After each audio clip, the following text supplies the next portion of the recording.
Bismillah. Assalamualaikum warahmatullahi wabarakatuh. Alhamdulillahirabbil alamin wa bihi nasta'in. Wassalatu wassalamu ala asrofil anbiya'i wal mursalin wa ala alihi wa ashabihi wa man tabi'ahum bi ihsanin ila yaumiddin. Qala Allah tabaraka wa ta'ala fi kitabihil karim, ya ayyuhalladzina amanu taqullaha haqqa tuqatih wa la tamutunna illa wa antum muslimun. Wa qala jalla fi ula, ya ayyuhan nasu taqu rabbakum alladzi khalaqakum min nafsin wahidah wa khalaqa minha zawjaha wa batha minhuma rijalan katsiran wa nisaa'a wattaqullaha alladzi tasaaluna bihi wal arham innallaha kana 'alaikum raqiba. Wa qala aidan ya ayyuhalladzina amanu taqullaha wa qulu qawlan sadida yuslih lakum a'malakum wa yaghfir lakum dhunubakum wa may yuti'illaha wa rasulahu faqad faza fawzan 'azima. Amma ba'd, alhamdulillah, segala puji dan syukur kepada Allah Subhanahu wa taala atas berbagai kenikmatan dan karunia yang Allah Subhanahu wa taala berikan kepada kita semua. Kemudian tidak lupa semoga salawat dan salam senantiasa diberikan kepada Nabi Muhammad sallallahu alaihi wasallam, diberikan kepada para sahabatnya, keluarganya, dan juga seluruh orang-orang yang mengikuti petunjuk beliau dengan baik sampai kelak datangnya hari kiamat. Melanjutkan pembahasan dari bab hibah, dan pada pertemuan yang telah lalu kita telah jelaskan tentang pengertian atau apa itu dari hibah. Yang dimaksud dengan hibah adalah seseorang memberikan sesuatu secara cuma-cuma dengan tanpa mengharap balasan atau imbalan. Ini namanya hibah. Kalau pada pertemuan-pertemuan sebelumnya, pembahasan sebelumnya, kita telah membahas tentang jual beli, yaitu memberikan sesuatu dan mendapatkan sesuatu. Atau kita juga telah membahas tentang masalah pinjam meminjam atau hutang piutang, yaitu memberikan sesuatu dengan mengharap dia akan kembali lagi. Kemudian pembahasan yang berikutnya adalah hibah, yaitu dia memberikan sesuatu secara cuma-cuma, tidak mengharap balasan dan tidak mengharap yang dia berikan itu akan kembali kepada dirinya. Ini pembahasan di dalam muamalah. Jual beli, seorang memberikan sesuatu, mengharap mendapatkan sesuatu yang lain. Kemudian pinjam meminjam, seorang memberikan sesuatu, kemudian mengharap sesuatu yang dia pinjamkan tadi, yang dia berikan tadi akan kembali lagi kepada dirinya. Adapun hadiah, dia memberikan sesuatu tanpa mengharap balasan atau kembalian dari sesuatu yang dia berikan, yaitu memberikan hartanya kepada orang lain dengan cuma-cuma atau tanpa ada imbalan dari orang yang dia beri tadi. Yang dia inginkan di dalam hibah atau hadiah balasan dari Allah Subhanahu wa taala. Dan di dalam syariat kita hibah dan sedekah itu dibedakan antara hibah dan sedekah. Namun secara umum kurang lebih antara hibah dan sedekah itu memiliki beberapa kesamaan, yaitu memberikan sesuatu dengan tidak mengharap balasan dari orang yang dia beri. Namun di sana ada beberapa hal yang berbeda antara hibah dan sedekah. Kemudian syariat kita Islam yang dibangun di atas dasar maslahat, dibangun di atas dasar manfaat, sebagaimana dijelaskan di dalam kaidah fikih, ad-dinu ja'a li sya'adatil basar wal intifa'i syari'anhum wa dharar. Agama itu datang untuk kebaikan seluruh umat manusia, maka segala hal yang memiliki manfaat, segala hal yang mendatangkan kebaikan itu disyariatkan di dalam agama kita. Termasuk masalah yang kita bahas, yaitu perkara hibah. Maka Islam mendorong untuk kita saling memberikan hadiah, sebagaimana yang kemarin telah kita bacakan hadis dari Abu Hurairah radhiyallahu ta'ala anhu.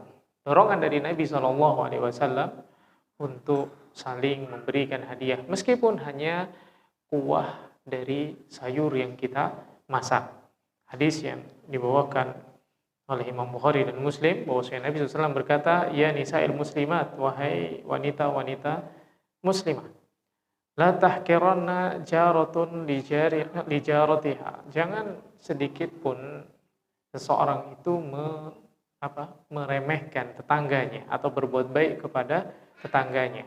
Walau firsi nasah, meskipun hanya sekedar ujung kaki dari kambing. Jadi meskipun hanya sedikit, maka berikan hadiah untuk tetangganya.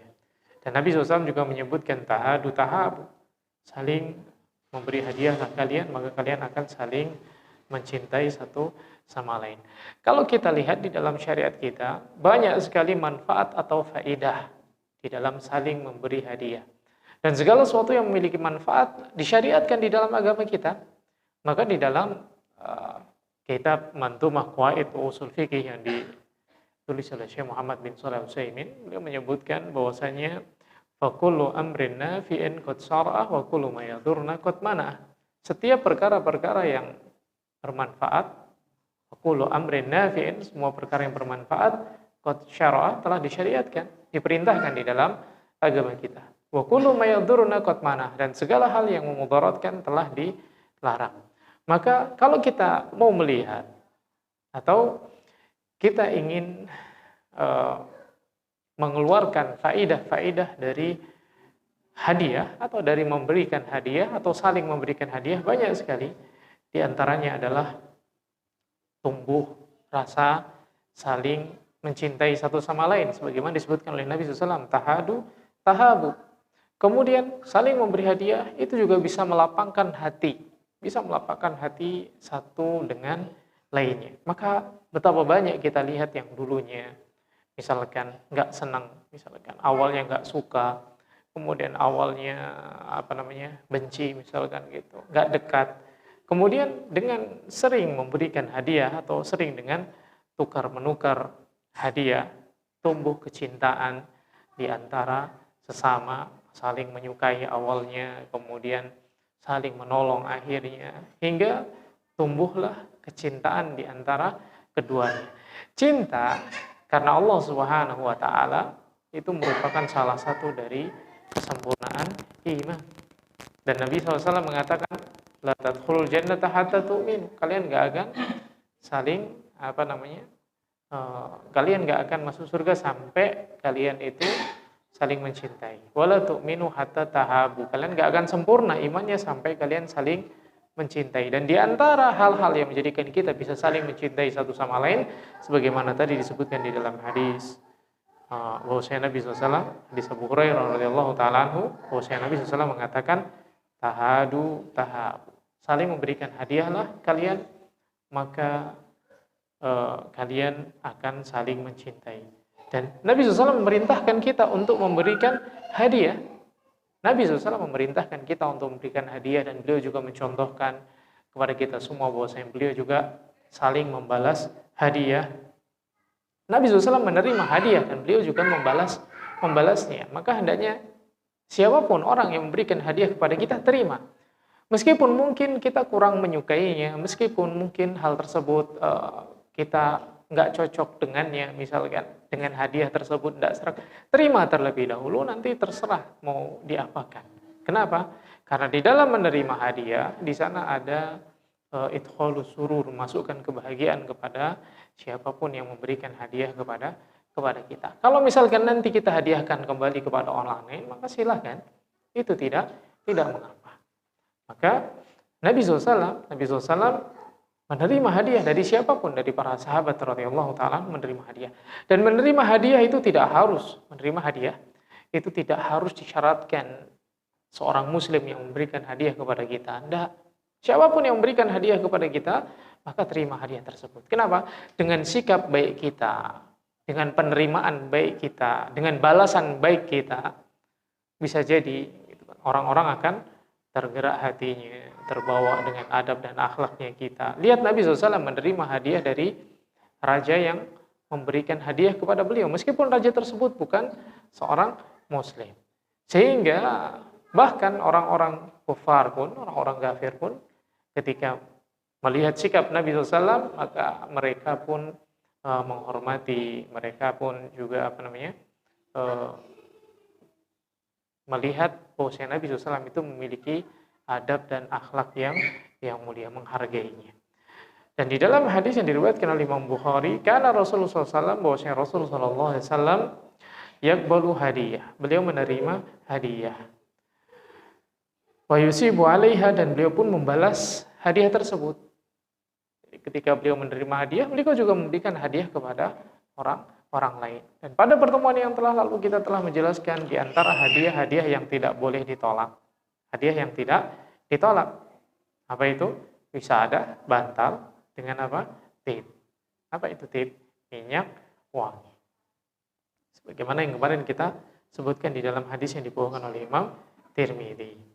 Bahwasanya di sana ada yang tidak bisa ditolak.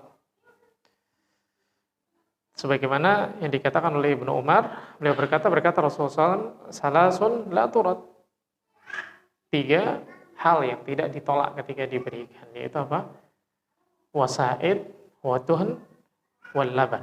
Jadi di sana apa? Ada bantal, kemudian minyak wangi dan susu. Kalau kita dikasih hadiah 3 hal itu, maka kita diperintahkan untuk menerimanya. Ini anjuran dari Nabi SAW untuk menerima hadiah. Kemudian hadiah ini adalah sesuatu yang boleh, yang mubah untuk diterima. Bahkan Nabi SAW menerima hadiah tersebut. Jadi tidak ada alasan seseorang untuk mengharamkan dirinya menerima hadiah. Bahkan hadiah itu dihalalkan untuk Nabi SAW. Adapun sedekah, Nabi SAW tidak menerima sedekah. Adapun hadiah, maka Nabi SAW menerima hadiah. Ini menunjukkan bahwasanya hadiah itu thayyib, hadiah itu baik dari segala sisi. Hadiah itu thayyib atau hadiah itu baik, hadiah itu halal dari segala sisi.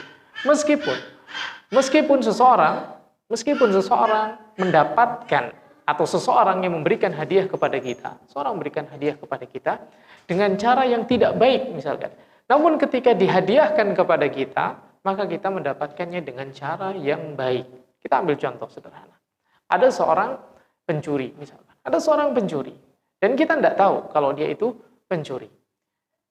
Misalkan. Atau ada seseorang yang mengerjakan sesuatu yang diharamkan misalkan. Dan kita tidak tahu dia melakukan sesuatu atau mengambil sesuatu yang diharamkan. Atau seseorang melakukan perkara syubhat yang tidak jelas apakah halal ataukah haram. Atau seseorang yang hartanya tercampur antara harta halal dan haram. Seseorang kadang kerjaannya halal, kadang kerjaannya haram misalkan. Harta dia syubhat. Kita tidak tahu mana yang halal, mana yang haram di dalam harta dia. Kemudian orang tadi memberikan hadiah kepada kita, maka hadiah tersebut halal bagi kita. Kenapa? Karena kita mendapatkan cara atau mendapatkannya dengan cara yang baik. Mendapatkannya dengan cara yang halal, yaitu mendapatkan dengan cara hadiah. Jadi hadiah itu adalah cara yang halal untuk mendapatkan harta. Jadi kita mendapatkan harta, entah latar belakang harta tersebut seperti apa, tapi ketika kita mendapatkan dengan cara hadiah, maka secara syar'i harta tersebut halal bagi kita. Jadi misalkan ada seorang tidak tahu ternyata dia itu habis mencuri, kemudian dia menghadiahkan hartanya kepada orang-orang. Nih, kamu aku kasih hadiah. Maka dia mendapatkan dengan cara yang halal. Karena hadiah ini salah satu sebab mendapatkan harta yang halal.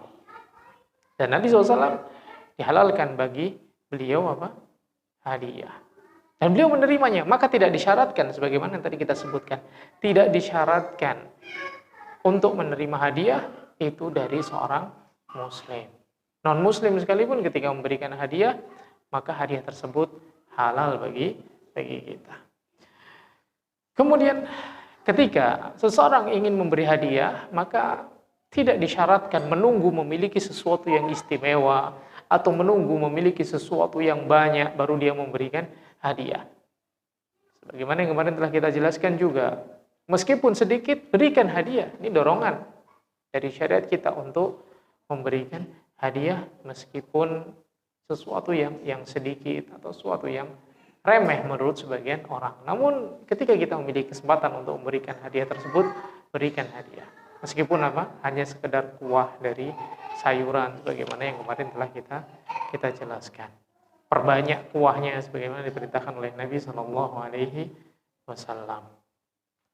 Hadis yang diriwayatkan oleh Imam Bukhari dan Muslim. Meskipun hanya ujung dari kaki kambing misalkan. Pokoknya ketika ada kesempatan untuk bisa memberikan hadiah, berikan hadiah. Bukan masalah mahal atau murahnya, tapi keikhlasan kita di dalam memberikan hadiah tersebut, itulah yang akan menjadikan bernilai pahala di sisi Allah Subhanahu wa Ta'ala. Dan orang kalau sering memberi hadiah, maka orang-orang akan mencintai dirinya. Orang sering memberikan hadiah, maka orang-orang akan mencintainya. Lihat saja anak-anak, misalkan anak-anak kecil. Ketika dia sering dikasih, walaupun hanya permen, kasih permen gitu. Maka dia akan mencintai orang yang memberikan dia hadiah. Dan semuanya, bukan hanya anak-anak. Maka ketika seseorang memberikan hadiah, maka akan tumbuh kecintaan. Dan ini misdaqu qouli sallallahu alaihi wasallam, pembenaran dari perkataan Nabi sallallahu alaihi wasallam, yang mana Nabi sallallahu alaihi wasallam mengatakan tahadu tahabu. Saling memberilah kalian, maka kalian akan saling mencintai. Ini fitrah manusia sebenarnya. Fitrah manusia. Ketika diberi sesuatu, dia akan mencintai yang memberi. Ini fitrah manusia. Jadi ketika ada orang datang kepada kita dikasih seikat atau dikasih sekeranjang buah, kita senang sama dia. Ini fitrah kita. Ada orang datang atau ada orang ketemu sama kita, kemudian kita dikasih minum misalnya, dikasih segelas kopi, kita akan senang sama dia. Dikasih susu, kita akan senang sama dia. Dikasih mangga misalkan, walaupun hanya satu buah, senang sama dia. Kasih jambu, kasih pisang, ketemu dikasih pokoknya apapun gitu kan. Ketika kita dikasih oleh orang, secara fitrah kita senang dengan dia. Ini fitrah manusia. Namun terkadang gitu kan, fitrah manusia itu tertutupi dengan apa? Dengan hawa nafsu dan ketamaan. Hawa nafsu dan ketamaan seseorang. Sehingga apa? Yang dia lihat itu kan sesuatu yang sepele, sesuatu yang ringan, jadi merasa enggak bersyukur. Padahal fitrah manusia itu refleksnya ketika diberi kebaikan dia akan senang. Tapi terkadang ada orang yang keluar dari jalur fitrahnya. Ketika ada yang memberikan sesuatu kepada dia apa? Dia meremehkan, dia tidak bersyukur, tidak berterima kasih. Ada yang seperti itu. Bahkan bukan hanya kepada makhluk, kepada Allah Subhanahu wa Ta'ala yang begitu banyak memberikan kebaikan kepada dia tidak merasakan sedikit pun Allah Subhanahu wa Ta'ala memberikan kebaikan kepada dirinya. Ada orang yang seperti itu. Allah Subhanahu wa Ta'ala berikan kebaikan kepada dia, bahkan kebaikan tersebut tak terhitung jumlahnya. Tapi dia tidak merasa itu datangnya dari Allah Subhanahu wa Ta'ala. Kalau Bapak Ibu sekalian ingat kisah tentang Qarun yang ditenggelamkan di dasar bumi. Allah Subhanahu wa Ta'ala memberikan dia kebaikan yang sangat banyak, melimpah, diberikan rizki, diberikan harta yang sangat banyak dan melimpah. Tapi karena ketamakan dia, karena kekufuran dia apa? Enggak merasa senang dengan Allah Subhanahu wa Ta'ala yang memberikan kenikmatan kepada dia. Dia tertutupi syukur dia kepada Allah Subhanahu wa Ta'ala dengan ujub terhadap dirinya. Ketika setiap dia melakukan sesuatu mudah, setiap melakukan sesuatu gampang, setiap melakukan sesuatu beruntung. Gampang sekali dia mendapatkan rizki, gampang sekali dia mendapatkan dunia dibukakan, sehingga apa? Jadilah ujub dia. Ujub dengan dirinya sendiri, merasa mampu, merasa bisa melakukan segala sesuatu, sehingga apa? Rasa bergantung kepada Allah Subhanahu wa Ta'ala tidak ada pada dirinya. Maka ini yang perlu kita perhatikan. Fitnah atau ujian yang Allah Subhanahu wa Ta'ala berikan kepada umat ini, sebagaimana dijelaskan oleh Nabi SAW, setiap umat itu ada fitnahnya.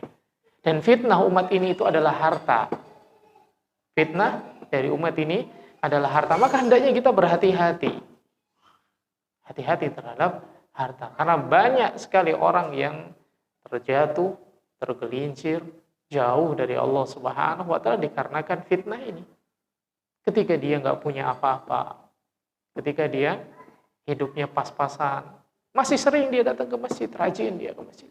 Kemudian ketika Allah Subhanahu wa taala mulai bukakan harta, mulai bukakan dunia, mulai sibuk dia, wah tokonya mulai sedikit rame misalkan.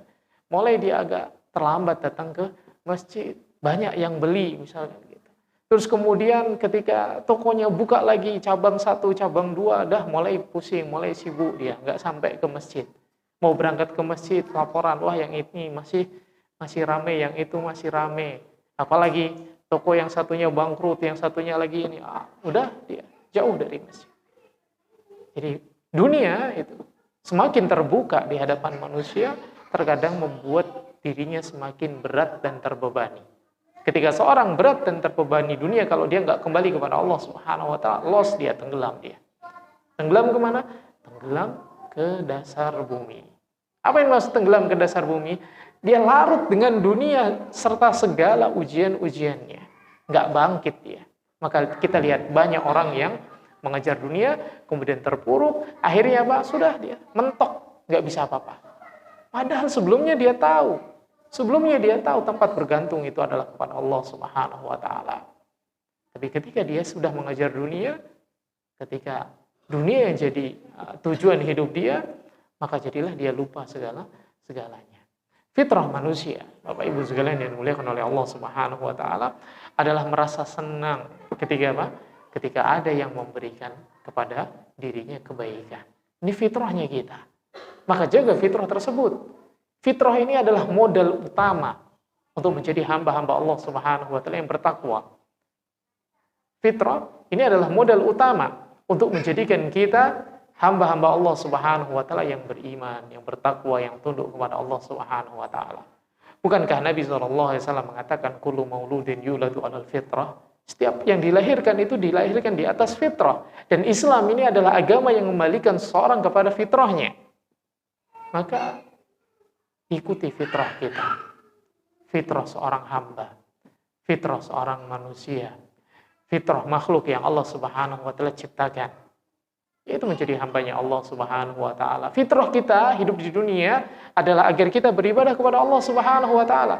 Kalau seseorang sudah menjauh dari fitrahnya, maka dia tidak akan bisa berjalan dengan baik. Kereta, anggap kereta. Kereta itu akan berjalan dengan baik ketika apa? Berada di atas rel. Kalau dia sudah keluar dari rel, nggak akan berjalan dengan baik. Bisa berjalan? Bisa. Tapi nggak berjalan dengan baik. Manusia juga sama. Anggap fitrah manusia itu rel. Ketika seorang sudah melenceng dari fitrahnya, dia nggak akan pernah bisa berjalan dengan baik. Ada saja ujian, ada saja musibah, ada saja sesuatu yang membebani dirinya.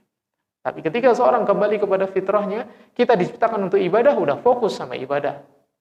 Fokus sama ibadah bukan berarti kita tidak mengambil dunia. Mengambil dunia juga ibadah. Ketika apa? Niat kita di dalam mengambil dunia agar memudahkan kita mendekatkan diri kepada Allah Subhanahu wa taala. Coba Bapak Ibu sekalian yang dimuliakan oleh Allah Subhanahu wa taala, ketika kita bekerja misalkan, apa niat kita dalam bekerja? Apakah ketika kita bekerja, mudah-mudahan Allah Subhanahu wa taala memberikan saya rizki, kemudian memudahkan saya untuk melakukan ketaatan kepada Allah, ataukah yang lainnya? Berangkat kerja, niatnya apa? Agar bisa sedekah atau berangkat kerja agar bisa belanja. Itu yang perlu kita perhatikan. Niat kerja agar bisa beribadah kepada Allah Subhanahu wa taala, ataukah niat kerja untuk mendapatkan uang yang banyak? Mana yang benar? Sudahkah kita niat di dalam kerja-kerja yang kita lakukan untuk menjadi penunjang kita bisa melakukan ketaatan kepada Allah Subhanahu wa taala? Kita kerja misalkan, bangun usaha atau kerja di suatu tempat, di kantor, di lembaga, di tempat manapun. Sudahkah gitu ketika kita kerja niatnya, ya Allah, saya kerja agar saya bisa pergi haji, agar saya bisa pergi umroh. Ataukah kerja biar bisa liburan, kerja biar bisa beli mobil, kerja biar bisa beli motor, kerja biar bisa ini dan itu. Rizki Allah Subhanahu wa taala telah Allah tetapkan. Gak akan pernah meleset. Kalau kita berbicara tentang masalah takdir, ingat hadis Nabi SAW. Ingat hadis Nabi SAW. Nabi SAW mengatakan apa? Inna ahadakum yujma'u khalquhu fi batni ummihi arba'ina yawman nutfatan. Hadis tentang kita semua dikumpulkan penciptaan di dalam rahim ibu kita.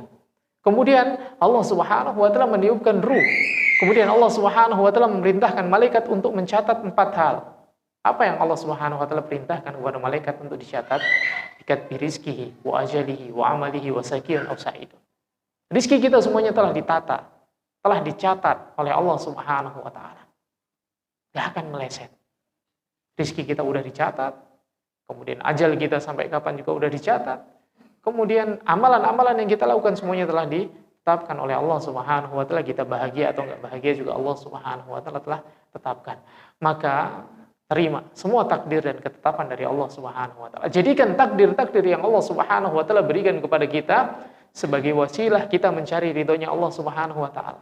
Ketika Allah Subhanahu wa taala menetapkan kita mendapatkan kesulitan, bersabar. Dengannya kita mendapatkan pahala dari Allah Subhanahu wa taala. Ketika Allah Subhanahu wa taala menetapkan kita mendapatkan rezeki yang banyak, bersyukur. Allah Subhanahu wa taala akan menambah kenikmatan-kenikmatan tersebut kepada kita. Dan ingat satu hal, Nabi SAW mengatakan anna ma asabaka lam yakun liyuhti'ak wa anna ma akhta'aka lam yakun liyusibak. Segala sesuatu yang telah Allah Subhanahu wa taala tetapkan untukmu enggak akan pernah meleset. Dan yang tidak Allah tetapkan untukmu enggak akan pernah engkau dapatkan sedikit pun. Maka jadikan tujuan dari hidup kita untuk terus mencari ridhonya Allah Subhanahu wa taala. Ketika tujuan kita sudah bukan selain Allah Subhanahu wa taala, maka kita tidak akan pernah mendapatkan ketenangan di dalam hidup kita. Lihat bagaimana Nabi SAW mengingatkan di dalam hadis beliau yang panjang. Orang kalau yang jadi tujuan hidupnya itu adalah akhirat, Allah jadikan ketenangan di dalam dirinya. Allah Subhanahu wa taala jadikan kekayaan ghina, kekayaan di dalam hati dia. Allah Subhanahu wa taala permudah semua urusannya. Tapi ketika seseorang yang dituju atau yang dijadikan tujuan hidupnya itu adalah dunia, berantakan semua urusannya, kalang kabut dia, kejar sana, kejar sini. Bukannya semakin merasa cukup, tapi Allah Subhanahu wa taala menjadikan apa? Menjadikan miskin itu terus ada di dalam pandangan matanya. Dan dia nggak mendapatkan dunia kecuali apa? Kecuali yang Allah Subhanahu wa taala telah tetapkan saja. Memang ketika seseorang kerja dari pagi sampai pagi lagi rizkinya nambah? Enggak nambah.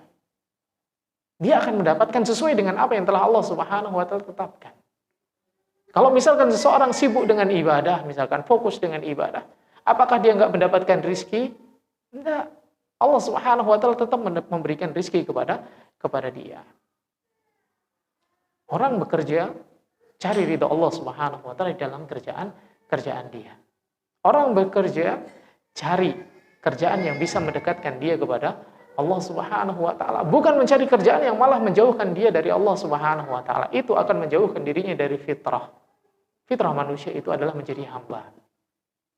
Hambanya siapa? Hambanya Allah Subhanahu wa taala. Bukan hamba dunia, bukan hamba dinar, bukan hamba dirham. Bahkan Nabi SAW mengatakan apa? Ta'isa abdud dinar, ta'isa abdud dirham. Celaka hamba-hambanya dinar, celaka hamba-hambanya dirham. Kalau kita kerja nih, yang kita cari, kerja yang kita cari dunia, kita akan lelah.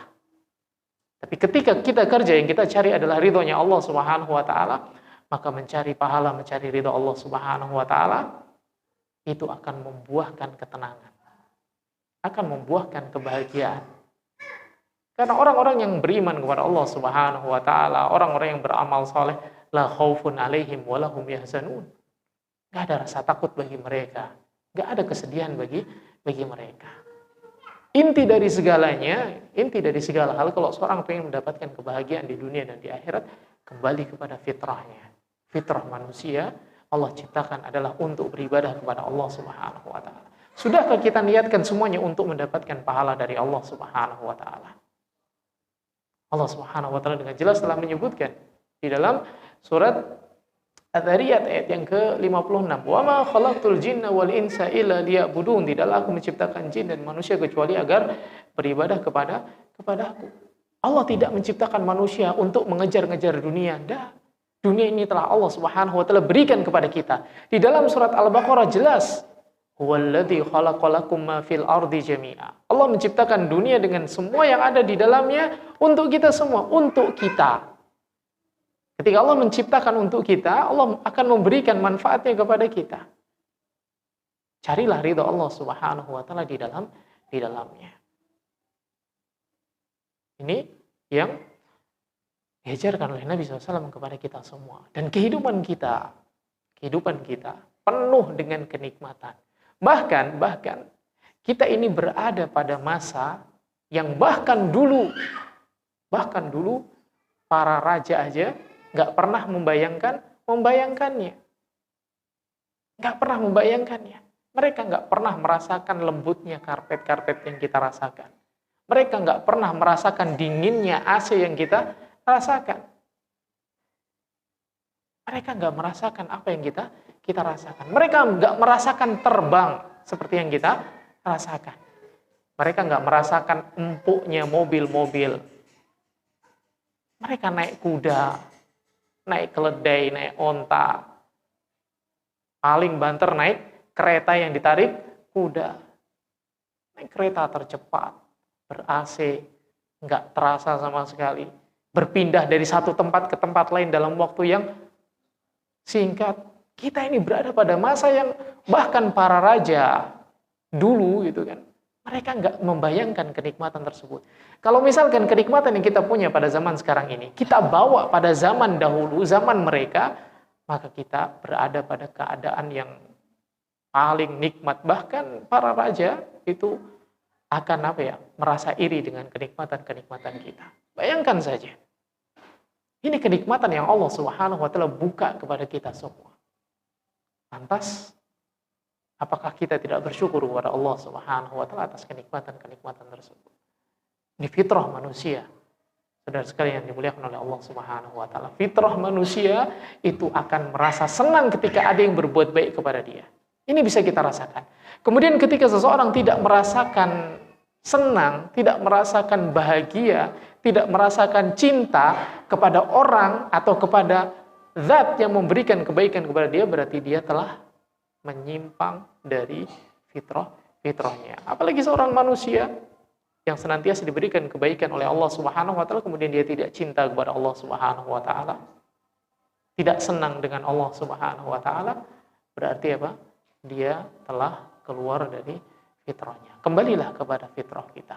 Kembali kepada fitrah yang Allah Subhanahu wa taala telah jadikan ada pada diri kita sejak asal. Maka kita akan menjadi orang yang bahagia. Kita akan bisa berjalan di dunia dengan baik. Kita akan bisa merasakan ketenangan hidup, merasakan kenyamanan hidup, merasakan kebahagiaan hidup. Orang paling bahagia adalah orang yang paling dekat dengan Allah Subhanahu wa taala. Nabi, Rasul, orang-orang saleh, mereka itu adalah orang-orang yang Allah Subhanahu wa taala berikan kenikmatan. Yang Allah Subhanahu wa taala sebutkan sekali lagi, la khaufun 'alaihim wa lahum yahzanun. Mereka enggak punya rasa takut. Kenapa enggak punya rasa takut? Allah Subhanahu wa taala senantiasa menjaga, menolong dan melindungi mereka. Wa lahum yahzanun, mereka juga tidak bersedih. Kenapa? Allah Subhanahu wa taala menolong dan membantu serta menjaga mereka. Ini janjinya Allah Subhanahu wa taala kepada orang-orang yang beriman, kepada orang-orang yang bertakwa, kepada orang-orang yang berada di atas fitrahnya. Maka mari kenali kembali fitrah-fitrah kita. Kalau ada fitrah yang kita sudah lupa, wah fitrah saya seperti apa sih? Pelajari Al-Quran, pelajari Sunnah, pelajari agama Islam dengan baik dan benar. Maka kita akan tahu kembali fitrah kita seperti apa. Karena Islam ini adalah agama fitrah. Islam adalah agama fitrah. Agama yang mengembalikan manusia kepada fitrahnya. Manusia fitrahnya hamba Allah, dia beribadah kepada Allah Subhanahu wa taala. Manusia fitrahnya senang bermuamalah dengan baik, maka dia akan bermuamalah dengan baik. Manusia fitrahnya senang apabila ada orang yang berkata baik kepada dia, maka dia akan berkata baik kepada orang lain. Ini fitrah kita semua. Fitrahnya manusia benci jika disakiti, maka dia tidak akan menyakiti orang lain. Lihat bagaimana Nabi SAW mengatakan, al-muslimu man salimal muslimuna min lisanihi wa yadihi. Seorang muslim itu adalah seorang muslim lain selamat dari gangguan lisan dan gangguan tangannya. Syarat Islam kalau kita pelajari, semuanya mengembalikan kita kepada fitrah kita. Fitrah manusia gak suka ditolimi. Islam melarang kezaliman. Fitrah manusia senang jika dicintai. Maka Islam mengajarkan kita untuk saling mencintai. Pokoknya kita pelajari syariat Islam, maka kita akan tahu bahwasanya fitrah kita itu sesuai dan sejalan dengan syariat Islam. Tahu nggak kenapa fitrah manusia dengan syariat kita itu sejalan? Karena fitrah yang Allah jadikan ada pada diri manusia dan agama yang Allah turunkan kepada kita itu sumbernya sama. Yaitu apa? Dua-duanya dari Allah Subhanahu wa taala. Fitratullah allati fataran nas. Fitrah dari Allah yang Allah fitrahkan kepada manusia. Ini sumbernya sama. Ketika sumbernya sama, dia nggak akan bertentangan. Allah taala alam. Ini beberapa faedah yang dapat kita ambil pada pertemuan kali ini tentang masalah hibah. Saling memberi hadiah. Dan fitrah manusia itu senang mendapatkan hadiah, senang mendapatkan pemberian, senang mendapatkan sesuatu yang baik. Ini fitrahnya manusia. Ketika dia senang, maka hendaknya dia berusaha memberikan kebaikan kepada yang lainnya. Bersyukur ketika mendapatkan kebaikan, kemudian berusaha memberikan kebaikan kepada orang lain, sehingga menjadi sebaik-baik orang. Bukankah Nabi SAW mengatakan, khairun nasi anfa'uhum linnas, sebaik-baik manusia adalah orang yang paling bermanfaat bagi orang lain, dan di antara bentuk memberikan manfaat adalah dengan memberikan hadiah, kepada orang lain. Sehingga dengan saling memberi hadiah timbul rasa saling cinta, sehingga tumbuh keimanan yang sempurna di dalam dirinya. Wallahu taala a'lam. Mudah-mudahan ya sedikit ini kita dapat mengambil hikmah dan faedahnya. Barakallahu fiikum. Subhanakallahumma wa bihamdika asyhadu an la ilaha illa anta astaghfiruka wa atubu ilaik. Assalamualaikum warahmatullahi wabarakatuh.